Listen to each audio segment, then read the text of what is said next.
Today's question on public speaking comes from my Facebook page, and this is from someone called It's For Life. It says, TJ, as a non-native speaker, will you provide tips on how to increase and memorize words needed during presentations? I'm often at a loss of words what to say to ensure continuity to my presentation, thus impacting understanding from audiences sometimes. Furthermore, for words seldom used in day-to-day conversation.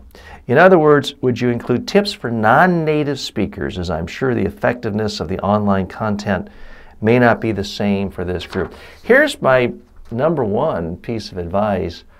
Don't try to memorize. Don't try to get the exact word just right. That's really hard. That puts added pressure and stress on your brain and memory at a time when, because you're already feeling stress, your memory, your ability to recall is not working nearly as well as it usually does. My advice, focus on ideas and then use the simplest words that come to you.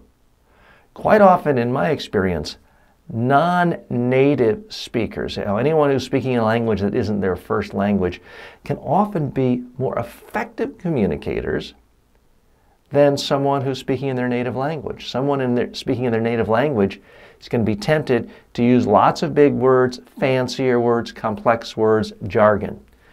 If you're speaking in a language where your vocabulary is limited to perhaps the 2,000 or 5,000 most commonly used words, you'll actually be more effective. So my recommendation, focus on your ideas. Really make sure you've got great ideas for your audience.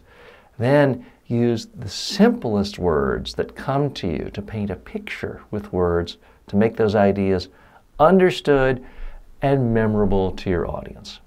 I'm TJ Walker. I help people speak more effectively.